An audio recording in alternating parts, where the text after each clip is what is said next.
bienvenue dans l'émission Paroles de femmes. Nous parlons du couple depuis le début de la semaine. Comment être un couple uni malgré les différences. Hier, nous avons parlé des passés, de nos passés qui nous influençaient. Et puis en début de semaine, on a parlé aussi de la vision, qu'on pouvait avoir des perspectives différentes, mais que ces perspectives formaient une vue à 360. C'est pour ça, il y a certaines choses, tu vois, quand c'est toi qui le dis, ça sonne mieux.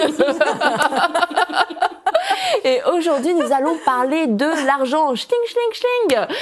Et nous allons voir comment être unis avec peut-être des salaires, des revenus différents, une vision différente de l'argent. Comment faire pour que l'argent ne soit pas un sujet de division et comment gérer notre argent en couple, parce que c'est vraiment, comme on l'a dit hier, ça fait partie des sujets les plus qui mettent le feu aux poudres. Oh, je laisse tomber les expressions pour aujourd'hui. Parlons argent, Lady, avec toi. Que penses-tu de l'argent? Alors, c'est vraiment un facteur très important au sein du couple. Et j'ai envie de dire, puisque la Bible dit qu'on est une seule chair, ben, c'est aussi dans l'argent. Puisque l'homme quittera son père et sa mère, s'attachera à sa femme et les deux deviendront une seule chair. On est aussi attachés au point de vue de l'argent, tous les deux ensemble. Donc, et puisque c'est l'argent qui permet au couple comment dirais-je, de s'épanouir aussi et d'accomplir les projets. Ouais. Je vais sur la base que l'argent du couple, bah, c'est celui que rapporte l'homme et celui que rapporte la femme qu'on doit, selon ma conception, bien sûr, qu'on doit mettre en commun pour l'avancement du couple que nous sommes en train de former, la famille que nous sommes en train de former, défendre nos intérêts familiaux de couple et ensuite familiaux avec les enfants, avec l'argent que le couple rapporte pour le bien de la famille, je pense. Et je pense que ça ne devrait pas être un point de discorde. Pourquoi? Parce que puisque la relation a été bâtie, j'ai bâti la confiance en toi, tu as bâti la confiance en moi, c'est la même confiance qui se déploie au niveau des finances également. Je n'ai pas seulement confiance en toi pour les enfants ou pour me faire à manger ou pour m'acheter des vêtements ou pour repasser mes vêtements, pour cirer mes chaussures, mais j'ai aussi confiance en toi dans la gestion, ou j'ai aussi confiance en toi dans le fait que tu sois au courant, dans ta connaissance financière, parce que ce que toi tu veux, c'est le bonheur du couple, et ce que moi je veux, c'est le bonheur du couple. Puisque nous partageons cette envie-là et ce désir commun, je pense que nous devrions aussi partager ce facteur commun aussi qui nous lie, l'argent, pour pouvoir avancer aussi, et puis être heureux aussi, s'épanouir, se faire plaisir, s'aimer aussi, parce que l'argent fait partie aussi de l'amour qu'on se porte l'un envers l'autre. C'est le fruit de notre travail, donc je travaille et j'apporte pour le foyer le fruit de mon travail, le fruit de ma transpiration, le fruit de ta transpiration que tu rapportes, et c'est comme ça aussi qu'on s'aime, je trouve. Je ne sais pas si c'est une mode, je ne sais pas si c'est une tendance qui est générale, mais j'ai remarqué aussi dans les églises, il y a de plus en plus de couples qui fonctionnent avec des comptes séparés, avec même des objectifs financiers séparés. Moi, je vais payer ma voiture, moi, je me paye une maison. Et ça me laisse un petit peu perplexe parce que je me dis, mais Dieu nous met en couple pour qu'on soit ensemble, qu'on construise une destinée ensemble. Et je me souviens d'une fois, je parlais à une jeune femme qui était mariée depuis peut-être 2 ans, peut-être à peine 2 ans. Et puis elle me dit, oh, mon mari est vraiment généreux. Je dis, ah oui? Elle me dit, oui, à chaque fois qu'on va faire les courses, il me demande ce que je veux, puis il le met dans le chariot. Je me suis dit, mais le chariot est à vous deux. Et en fait, non, non, c'est le mari qui gagne l'argent, donc c'est lui qui fait les courses et il fait l'honneur à sa femme de lui accorder un petit cadeau de temps en temps. Puis moi, ça m'a déstabilisée. Je me suis dit, non, mais il y a une conception qui est tordue, là. Dieu nous a mis ensemble pour former un. Et on apporte, et d'ailleurs c'est dans nos vœux de mariage, qui sont même séculiers, que chacun apporte à la hauteur de ce qu'il peut, la contribution au foyer. Donc c'est pas lui me fait l'honneur, vraiment il est tellement bienveillant, il m'a quand même permis de mettre un maquillage dans le... Non, mais c'est à nous, c'est à nous. Et je pense qu'il faut vraiment remettre les choses d'aplomb aujourd'hui, puisque c'en est l'occasion. D'abord, c'est pas mon argent, c'est l'argent que Dieu nous donne. Et si je suis capable de travailler, c'est parce que Dieu m'a permis d'avoir l'éducation, d'avoir la santé pour travailler. Donc oui, c'est peut-être moi qui l'ai gagné, mais en arrière, c'est Dieu qui a pourvu. Et Dieu a pourvu au couple, il a pourvu à la famille.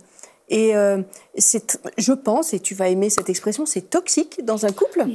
Amen. Je pense que c'est toxique que chacun considère que l'argent que j'ai gagné, c'est à moi, et l'argent que l'autre a gagné, c'est à lui, et chacun va faire vraiment l'aumône à l'autre de quelque chose. Non, on met dans le pot commun, même si c'est deux comptes séparés, mais au moins c'est le pot commun. Et puis on est solidaires l'un de l'autre dans l'abondance comme dans le manque éventuellement. Mais franchement, je pense qu'il faut vraiment remettre ça d'aplomb parce que c'est quelque chose qui se répand dans les églises et c'est de plus en plus fréquent de le voir. On est un.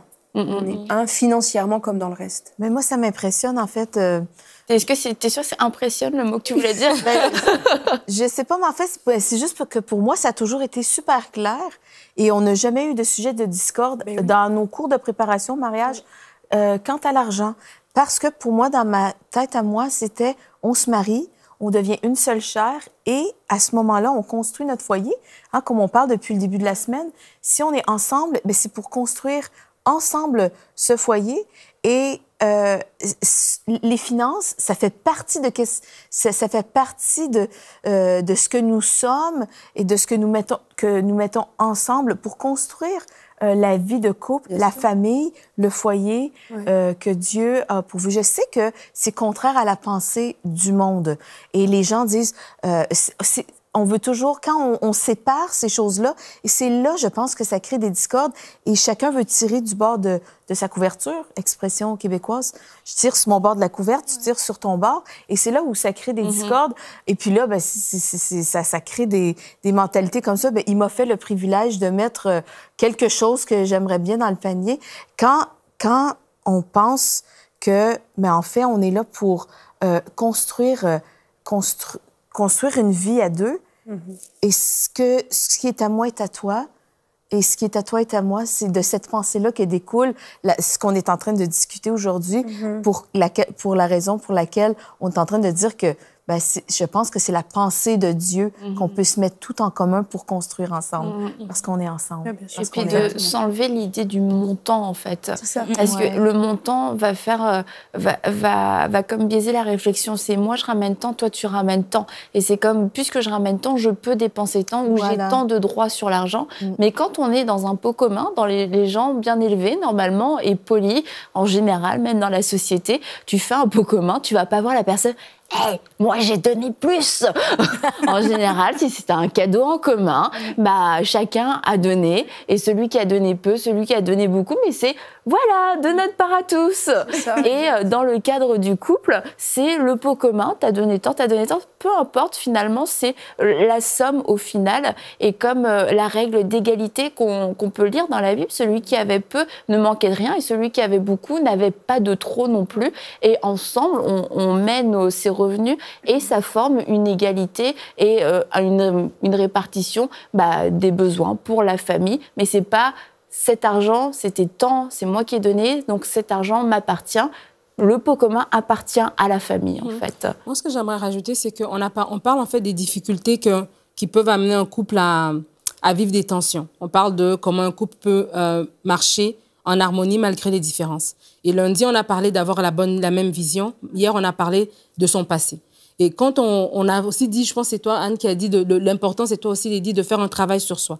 Et donc, c'est important quand on se marie de comprendre c'est quoi notre mentalité par rapport à l'argent. Il faut d'abord qu'on ait une même vision. Donc, c'est sûr que si moi, je pense qu'on doit s'acheter une maison et que toi, c'est pas dans tes plans, c'est clair que $100 ou 100 € par-ci, tu vois pas l'importance, c'est juste des chaussures ou c'est juste cela parce que tu n'es pas dans cette vision de non, on doit mettre de l'argent de côté par rapport à un objectif. Donc, c'est clair déjà qu'on doit se parler, savoir quelle est notre vision par rapport à cet argent. Quelle est notre vision? Est-ce qu'on veut être un couple qui soutient des ministères? Donc, comment est-ce qu'on veut dépenser cet argent? Ça, c'est la première des choses. La deuxième des choses, notre passé. Donc, si moi, ma mère était très dépensière, on n'avait jamais rien à la maison, alors c'est peut-être que ça va influencer ma façon à moi de gérer l'argent dans la maison. Si on avait, au contraire, on a vécu dans beaucoup d'abondance, alors peut-être que je vais avoir une façon plus légère ou bien plus m'en foutiste un petit peu par rapport aux finances parce que j'ai vécu dans l'abondance, donc je sais que demain, il y en aura toujours. Donc, c'est important de se parler aussi par rapport à cette façon de faire-là. Et même dans notre passé, aussi dans les relations, si on a eu une relation avant et ça n'a pas marché, et puis la personne, elle prenait tout le temps notre argent ou elle nous a roulé de cette manière-là, on peut penser que l'autre personne aussi va faire la même chose. Donc, c'est important de se parler. Et puis après, maintenant, une fois qu'on a réglé ces 2 points-là, maintenant, comment nous gérons notre argent au quotidien? Donc, oui, comme vous avez dit, quand on le voit dans le livre des Actes, qu'ils étaient remplis de l'esprit et puis ils amenaient tout. Donc, quand on est une maison, on est rempli du Saint-Esprit, on sait que on fait et comme tu as dit, on fait un pot commun, on met tout ensemble. Mais après, OK, moi, je peux on a un compte commun dans lequel l'hypothèque, les factures, passent. Et puis, chacun un petit compte à côté pour dire, je t'ai amené un cadeau ou bien je me suis acheté un petit truc, un maquillage ou quoi que ce soit. Mais l'importance, comme tu dis, c'est que la personne qui ramène plus n'est pas la personne qui a le plus d'autorité ou qui a qui a le dernier mot. Les décisions, voilà. Le principe de Dieu reste que Dieu a établi une structure, Dieu a établi un ordre, une soumission ou un ordre, pas hiérarchique, mais notre mari reste qu'il est le chef de la famille. Ça, c'est qu'on ait plus d'argent ou moins d'argent, qu'on apporte plus ou quoi que ce soit. Et de la même manière aussi, l'homme qui a plus, moi, dans mon cas, par exemple, en grandissant, ma mère, elle était mère au foyer pendant longtemps. Mon père avait plus, c'est lui qui amenait l'argent, mais c'est ma mère qui gérait. Donc, c'est pas nécessairement parce que l'homme amène. Et des fois, même nous-mêmes, en tant que femmes, faut pas qu'on ait comme peur de dire à son mari, tu sais, je pense que voici comment on devrait gérer cet argent, parce qu'on se sent qu'on n'apporte pas. Parce que si on a cette mentalité, ça veut dire que le jour qu'on va apporter, là, on voudra avoir le dernier mot. Donc, c'est vraiment important de se parler de ça. Et puis le corollaire de ça, c'est aussi de dire qu'il ne faut pas se sentir coupable de s'acheter une robe, quoi. Parce qu'il y a des femmes, elles n'osent pas dépenser parce que c'est pas mon argent, c'est pas moi qui l'ai gagné. Mais non, si tu es d'accord avec ton mari, il faut s'être mis d'accord avant, il ne faut pas être dépensière et puis lui croquer tout son argent. Mais non, mais c'est vrai que tout l'argent du couple, hein, en l'occurrence. Mais je veux dire, s'il y a une bonne entente dans le couple et que les choses de l'argent sont claires, qu'on a fait un budget, parce qu'on a déjà parlé des budgets, et ben si le budget est fait, ça règle beaucoup de choses, puisqu'on dépense dans le budget commun, compte commun, budget commun.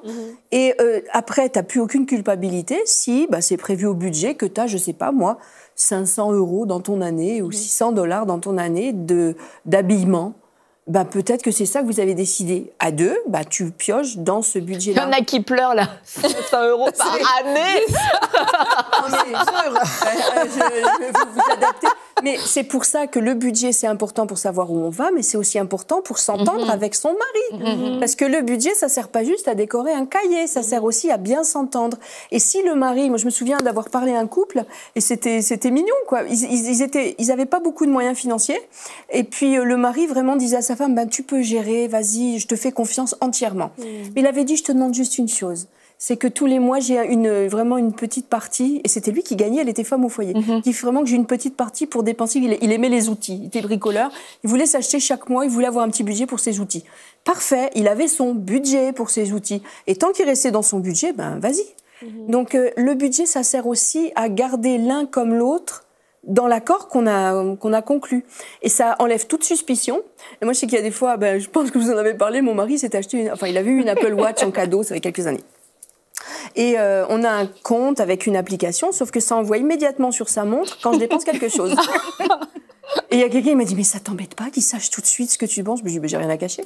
J'ai rien à cacher, je vais à l'épicerie, j'achète, boum, mais même si je m'achète une paire de chaussures, je suis pas complexée de savoir que mon mari sait qu'à l'instant T, j'ai acheté une paire de chaussures à tant de $. J'ai rien à cacher. Et puis, c'est prévu de toute façon. Donc, quand on s'est bien entendu. Et à ta prochaine dépense, tu vois que ta carte est bloquée parce qu'il a reçu une notification. Je bloque. Non, mais je veux dire, on n'a rien à cacher quand on s'en est parlé, on s'est entendu sur un budget, et qu'on est transparent l'un envers l'autre, et qu'il n'y a pas de j'ai mis plus, elle a mis moins, ou il a mis moins, ça peut arriver. Ma maman, elle gagnait plus que mon papa, un petit peu plus, pas beaucoup, mais ils ont toujours mis le pot commun et jamais l'autre a demandé des comptes à l'autre. Donc quand on fait ça, on garde, au moins c'est des garde-fous pour pas se disputer avec l'argent. Mais il y a aussi, la Bible dit que la femme vertueuse, parce que comme nous sommes des femmes vertueuses, n'est-ce pas Mathilde? Elle gagne de l'argent. Oui, certainement, la femme vertueuse, regarde pas Mathilde comme ça.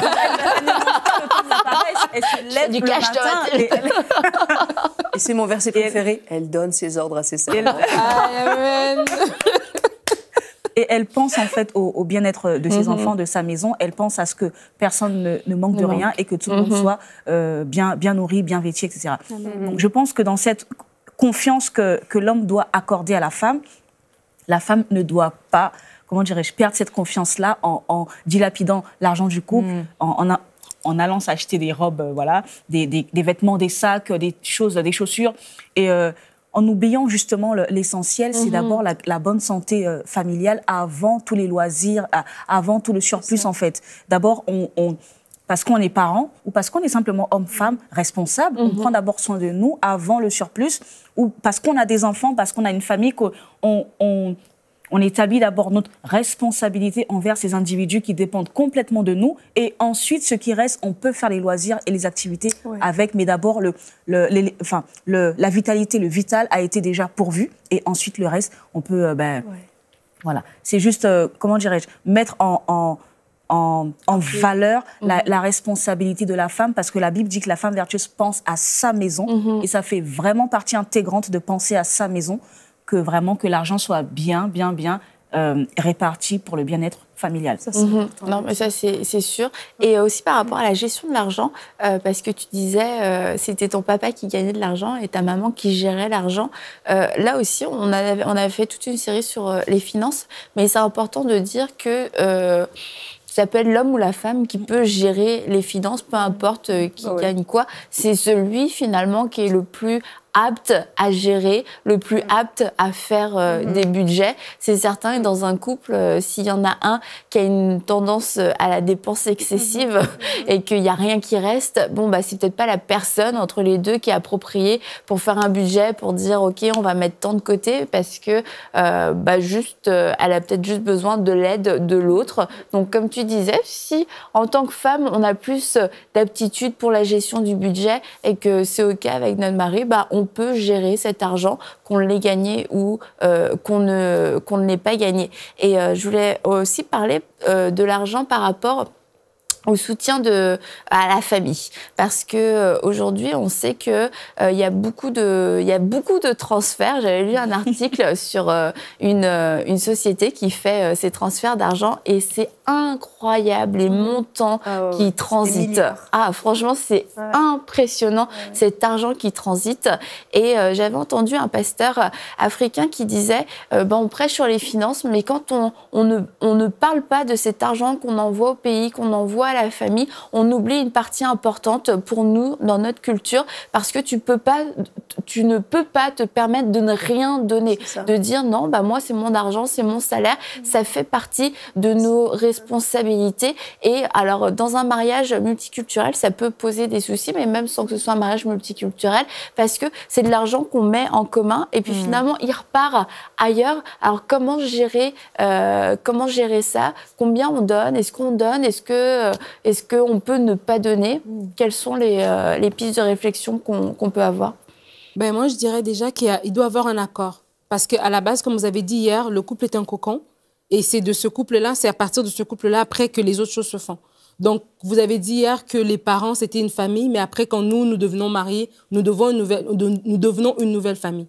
Donc, le couple qui est marié devient cette nouvelle famille qui a aussi des responsabilités ou qui a aussi un attachement, aussi c'est un amour, parce que c'est pas comme ici où est-ce que ton parent peut-être a une rente de vieillesse, un petit salaire qui rentre, quoi que ce soit. Les gens qui sont dans des pays où est-ce qu'il n'y a pas de structure sociale, ben, ils ont vraiment rien. Si elle est malade et qu'elle va à l'hôpital et elle n'a pas l'argent, ben, elle va pas se faire soigner. C'est vraiment des fois des questions de vie ou de mort. Donc, c'est sûr qu'il faut en parler à l'autre. Il faut se mettre d'un commun accord. Et aussi, moi aussi, j'encourage même les femmes aussi à ce moment-là, quand vous voyez, pour éviter le stress, parce qu'en fait, le problème, c'est que quand il n'y en a plus d'argent, ça crée des tensions dans le couple. Donc, c'est de dire, par exemple, comme tu as dit, Anne, on fait un budget, mais si dans notre budget, on sait que, par exemple, il faut envoyer 200 € ou 100 € par mois, et que ces 100 €, c'est les 100 € qui doivent payer l'électricité, ben, ça veut dire qu'il nous manque 100 €, en fait. Donc, on peut pas, pour ne pas être dans des stress, pour dire finalement, ouais, c'est parce qu'on est tout le temps en train de soutenir ta famille. Mais qu'est-ce qu'on peut faire? Est-ce que moi, je suis femme au foyer, mais est-ce que je peux faire quelque chose pour rajouter de la valeur, pour amener de plus d'argent dans la maison? Comme je disais tantôt, ma mère, elle était au foyer, mais à un moment donné, elle a commencé à faire de la couture.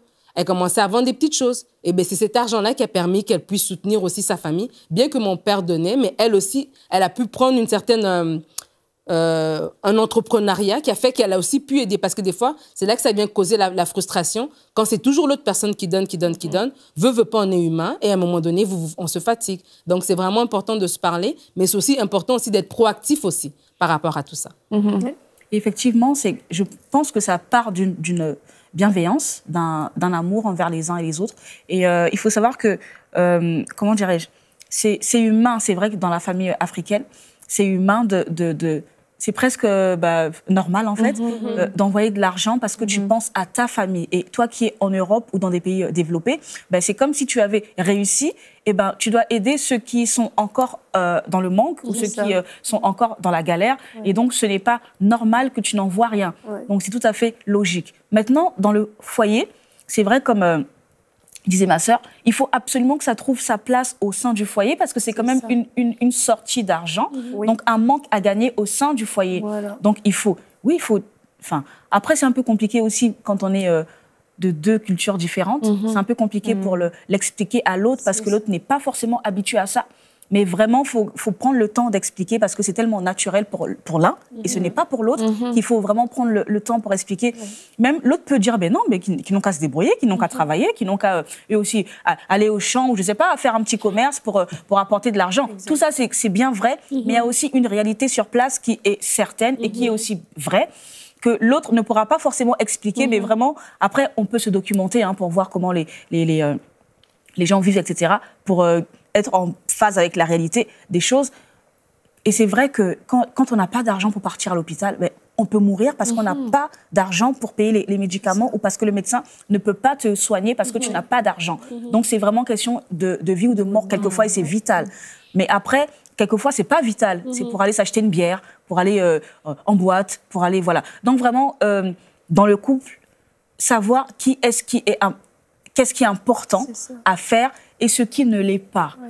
Parce que vous aussi, en tant que couple, vous avez des besoins, vous avez des envies. Et si ce n'est pas vital, montrer comment la personne peut développer une activité. Par exemple, si tu es femme au foyer, tu as un certain âge où tu peux garder des enfants, au lieu de rester à la maison, tu peux aller voir ta voisine ou quelqu'un pour demander est-ce que je peux faire 1 heure, 2 heures pour garder les enfants, les accompagner à l'école. En fait, développer ce qu'on sait faire naturellement, sans qu'on ait besoin d'aller à l'école pour apprendre un métier, pour apprendre une activité, pour apprendre quoi que ce soit. Ce qu'on sait déjà faire, faisons-le. Si ça peut rapporter, ça apporte déjà un petit plus financier au couple. Je me souviens d'un divorce malheureux, en tout cas que j'avais eu, malheureusement on est arrivé un petit peu après la bataille dans ce couple-là. C'était un couple, un Québécois avec une dame qui venait des Caraïbes, une île des Caraïbes. Et dans sa culture, quand ils se sont mariés quand même assez âgés. Et dans sa culture, on prend soin des parents. On leur envoie de l'argent tous les mois. Ça, c'est obligatoire, un peu comme dans les cultures africaines. On envoie tous les mois quelque chose. Et dans sa culture aussi, c'est l'homme qui rapporte tout à la maison. Donc, elle s'était trouvé un travail, mais il s'en était pas parlé de cette histoire de soutenir la famille. Donc, elle s'est trouvé un travail de femme de ménage. Donc, elle faisait peut-être 20 heures par semaine de ménage. Et quand les premiers salaires sont arrivés, elle a absolument rien donné au pot commun du couple. Et elle a tout envoyé à ses parents. Puis pendant plusieurs mois. Et là, le mari, quand il s'en est rendu compte, a commencé à vraiment avoir de la frustration. Il en a parlé à sa femme, mais elle n'a pas compris. Parce qu'il y avait, comme tu disais, un choc de culture. Dans ma culture, c'est évident que je soutiens mes parents. Dans ma culture, c'est évident que c'est le mari qui pourvoit à 100% des besoins du couple. Donc, j'ai gagné de l'argent. Tout est pour mes parents. Donc, elle a vu une logique qui était respectable dans son cadre à elle, qui, lui, il avait une logique qui est tout à fait respectable dans son milieu à lui. C'est juste que quand on est un couple mixte, il faut, mais alors plus encore que dans n'importe quel autre couple, se parler de ces choses-là. Et dès le début du couple, avant même de se marier, d'avoir bien mis les choses à plat et d'avoir parler de l'argent, de plein de choses, mais de l'argent en particulier, parce qu'ils ont divorcé, ça a tout fichu par terre, alors qu'ils auraient pu vivre, ils étaient bien assortis. S'ils avaient pris soin de bien s'en parler dès le début du mariage, on aurait évité une catastrophe. C'est comme la dîme des offrandes. Le couple peut décider tiens, on prend telle partie de l'argent pour offrir à tel ou tel ministère ou dans tel ou tel cadre. Et ça ne doit pas être une source de quelque chose qu'on fait en cachette ou une source de problème parce qu'on veut obéir à un commandement divin, parce qu'après la bénédiction, elle retombe sur le couple. Donc après, c'est le couple qui est béni. Mon exemple personnel, je sais tellement que c'est important que je ne peux même pas aller à l'encontre. Si mon mari me dit on va prendre telle somme pour donner à tel ministère, je suis tellement d'accord que voilà, faisons-le. c'est naturel parce que je sais qu'il faut donner à Dieu. Il faut bien donner quelque part. Donc voilà, on choisit et puis après on le fait. Mais comment dirais-je, C'est d'un tel amour qu'on le fait parce que je sais très bien que tel que Dieu est fidèle, ben après, il bénit aussi parce qu'il est fidèle dans ses promesses. Mais vraiment, c'est quelque chose qu'il faut aussi en parler quand c'est possible. Mais quand c'est pas possible parce que le mari ne comprend pas ou la femme ne comprend pas. Tu parlais de la dîme et je pense que c'est important de le dire pour les couples qui sont mariés. Par exemple, la femme est chrétienne et le mari est absolument pas chrétien. Et courtement, là, juste dire peut-être un encouragement aux femmes qui veulent absolument donner à l'Église et le mari n'est pas d'accord. Je pense que c'est un piège de vouloir cacher à son mari parce que parce qu'un jour il va le voir, il va le trouver. Ça va peut-être même être un contre-témoignage et ça peut peut-être même l'empêcher de venir au Seigneur. Donc il faut être sage dans ce domaine-là et puis pas essayer de lui faire les choses dans le dos. S'il n'est pas d'accord, on va trouver un autre moyen. Si j'ai une allocation, par exemple pour les vêtements, je vais prendre sur ma propre... Il faut que ce soit son propre revenu ou alors dans ce qui m'alloue pour telle ou telle chose que je prenne là-dessus, mais pas sur le budget du ménage s'il n'est pas d'accord. Sinon, ça va vraiment mal tourner. Donc, vouloir honorer Dieu, c'est bien, mais dans le dos de son mari, c'est pas bien. Et juste pour terminer, je pense aux femmes dont le mari ne prend pas soin d'elles et elle a très peu pour s'occuper de ses enfants. Et c'est une grande source de souffrance. Tu sais qu'il y a de l'argent, mais tu sais qu'il n'y a pas d'argent pour toi, il n'y a pas d'argent pour tes enfants. Et c'est vrai que c'est une grande injustice. Et tout comme tu viens de le dire, Anne, par rapport à la dîme, juste quelquefois, la réponse n'est pas dans l'homme. Ce serait super de pouvoir donner sa dîme et que son mari soit d'accord, mais s'il ne l'est pas, il y a des moyens qu'on peut trouver, que Dieu nous donne avec sagesse. Et vraiment, on prie pour vous, mesdames, pour que vous puissiez avoir cette sagesse, peut-être d'idées pour générer une source de revenus qui va être... suffisante pour prendre soin de vos enfants, pour acheter des nouveaux vêtements, pour payer les frais de scolarité, pour pouvoir leur payer une sortie, pour pouvoir faire toutes ces choses. Et ne vous aigrissez pas contre votre mari en disant « ça devrait être à lui de payer, ça devrait être à lui de me donner de l'argent ». C'est peut-être vrai, mais sachez que vous avez un grand Dieu, un Dieu qui est généreux, un Dieu qui veut prendre soin de vous, qui veut prendre soin aussi de vos enfants. Et demandez-lui quelle est cette solution, quelle est cette sagesse. Et comme Lydie l'a dit, peut-être faire des choses que vous savez déjà faire et qui vont pouvoir générer une source de revenus et que ces revenus-là, vous allez pouvoir en plus semer dans l'œuvre de Dieu et vous allez aussi pouvoir prendre soin de vos enfants, prendre soin de vous-même, mais surtout garder votre cœur et ayez une pleine confiance en Dieu qui prend soin de vous. Et on se dit à demain pour une prochaine émission de Paroles de Femmes et nous serons toujours avec toi, Lydie, et on parlera du langage et de la communication.